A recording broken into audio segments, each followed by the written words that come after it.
Hey everyone, I'm Joshua Orro, the Mustang Prince, and welcome to Mustang Prince Orro Reports.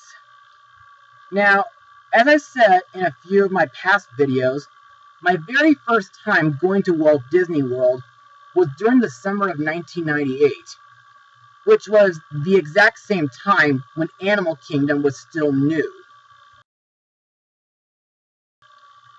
Now, I already told you guys about my experience with It's Tough to Be a Bug while I was blogging A Bug's Life 2 years ago, but that wasn't as intense as another attraction I went on during my visit, which happens to be Countdown to Extinction, now known as Dinosaur today. Now, this was 4 years before I went on the Indiana Jones ride at Disneyland, and to be honest, guys, since I was 7 back then, my experience with Dinosaur wasn't really that great. I mean, it was really intense.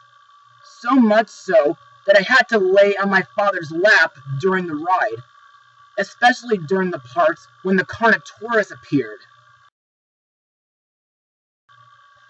But during December 2014, when I went back to Florida with the YMCA group New Horizons, my experience with Dinosaur was a lot better, due to my increase in bravery and my experience with other thrill rides over the years. By the way, did you guys know that the Dinosaur ride influenced a movie? Well, that's what we're going to look at today. Released on May 19th, 2000, the movie is, well, Dinosaur. Now, this is the story of Aladar, an iguanodon raised by a family of lemurs. Their world is later turned upside down when meteors strike, turning their green world into a desert wasteland. Teaming up with a herd of other herbivores, the trek is on to find the nesting grounds, where water and vegetation is bountiful. But with carnivores behind them and nothing but desert around for miles, it doesn't look very promising. So, what do I think of the movie? Well, in all honesty, guys, it's good, but it could have been a lot better. But let's move on to Mustang notes. The initial idea was conceived in 1986 by Phil Tippett and Paul Verhoeven, where it was conceived as a darker, naturalistic film about dinosaurs. The project underwent numerous iterations with multiple directors attached. In 1994, Walt Disney Feature Animation began development on the project and spent several years developing the software to create the dinosaurs. While the characters in Dinosaur are computer generated, most of the backgrounds are live action and were filmed on actual jungles, beaches, and desert locations, including California, Florida, Hawaii, Australia, Jordan, Venezuela, and Samoa. A number of backgrounds were found in various continents, such as the Americas and Asia. Various templates and Angel Falls also appear in the movie. With a budget of $127.5 million, Dinosaur was reportedly the most expensive computer-animated movie at the time, and it became the 5th highest-grossing film of 2000. Now, in my personal opinion, the animation in this film is absolutely incredible. The live-action landscapes are simply breathtaking, from the deserts, the oceans, and the open plains. Also, the dinosaur characters in this movie look very realistic.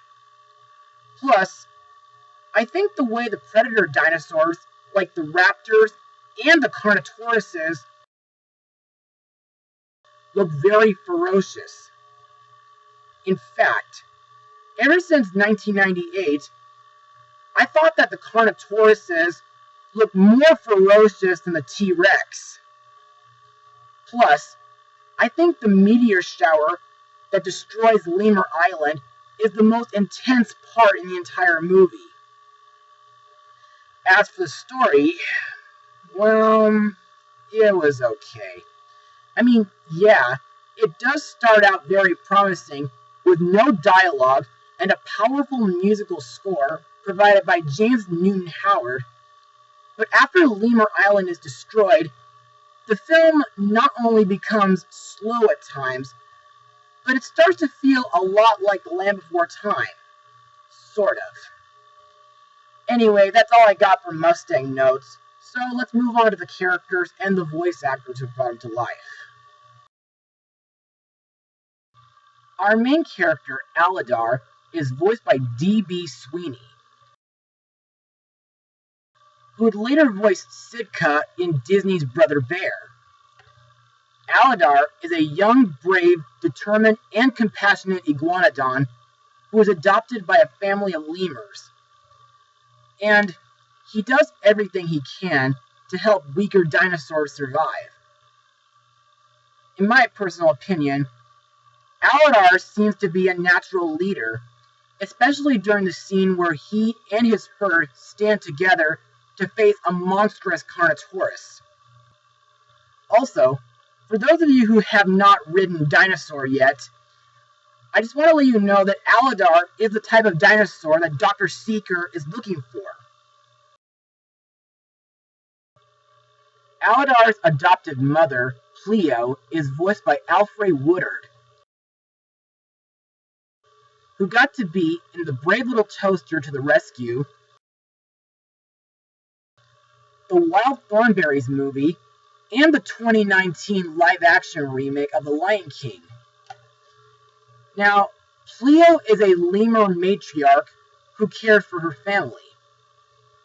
To me, Cleo is a sweet character, and I like the part where she tends to Bruton's wounds. Next we have Yaar, voiced by Ossie Davis. Yaar is a lemur patriarch whose occasional gruff demeanor is just a front covering of his compassionate nature. In my eyes, Yaar is slightly overprotective, and he was a bit reluctant about Aladar being part of the family due to him being an iguanodon, but when Aladar grows up, Yaar becomes more laid back with his family, and he also accepts Aladar as one of them. Aladar's best friend, sidekick, and uncle, Zinni, is voiced by Max Casella, who during the same year voiced Tip the Penguin in The Little Mermaid 2. The thing that I can say about Zinni is that he likes making wisecracks, and he has a hard time attracting any females during the mating ritual. But after coming across the dinosaur herd, Zinni tries to help Aladar win Meera's heart, which wasn't really successful at first. Aladar's sister, Suri, is voiced by a young Hayden Panettiere, best known from A Bug's Life, The First Alpha and Omega, Hoodwink 2, Racing Stripes, Ice Princess, and the Kingdom Hearts games. Now, I really love Suri, not just because of Hayden Panettiere's voice performance, but because Suri is the most cheerful of the lemurs, and she eagerly wants to make new friends with the young dinosaurs who lost their relatives. This is Crone, a merciless, selfish, and short-tempered iguanodon voiced by Samuel E. Wright. Best known as Sebastian from the Little Mermaid trilogy, and he was the first Mufasa in the Lion King Broadway show. Crone serves as the leader of the dinosaur herd survivors. Now, I really despise Crone due to the fact that he heavily believes in survival of the fittest, and he feels no pity for members of the herd who die along the way to the nesting grounds. Crone's sister Meera is voiced by Juliana Margulies. I hope I'm pronouncing that right. Now, Meera is a young female iguanodon who becomes Aladar's love interest due to Aladar's compassionate ways. I think Meera is a really brave character, and I like that she sometimes looks after a few orphan dinosaurs. We also have Bruton, Crone's lieutenant, voiced by Peter Siragusa. This guy is harsh and a bit sarcastic, but later, Bruton repents when Pleo shows care for him. And I think it was very brave when Bruton sacrificed himself while facing 2 carnivores in a cave. Finally, we have Joan Plowright as Baleen, an elderly, dainty, and kind-hearted Brachiosaurus who is the last of her species. Della Reese as Ema, a wizened, elderly, and slow-moving Styracosaurus, and her dog-like Ankylosaurus named Earl.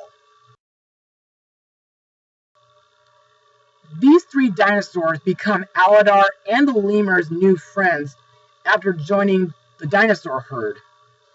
And in my opinion, I think they're decent supporting characters, and I think Earl is very cute.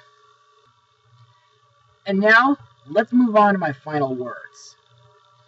Overall, Dinosaur is an okay movie. Sure, the environments are breathtaking, the CGI animation on the dinosaur characters and lemurs are great, the musical score by James Newton Howard is absolutely excellent, plus, the main character Aladar is great due to his determined and compassionate personality. I think his lemur family is likable, even though Yaar didn't start out as much. The other dinosaur characters are pretty memorable, including Meera, and the predator dinosaurs, like the Carnotauruses, are very ferocious. And, like I said earlier, the story has been done before in films like The Land Before Time. Though not as good as that movie, I still say it's a lot better than DreamWorks' The Croods and 2013's Walking with Dinosaurs. Still, there were some parts that could have picked up the film's pace, and the film does have some adult humor, like a baby dinosaur peeing on a lemur, but on the other hand, the film does bring back a lot of fond memories of when I had to experience the most intense ride at Animal Kingdom. And I think, if you're curious enough to watch this for yourselves, it can't hurt to watch at least once. So, I'll give this movie a 60% out of 100. Well, that's all for now. Be sure to join me next time, where we look into the very first movie to come from the DC animated universe, Mustang Power.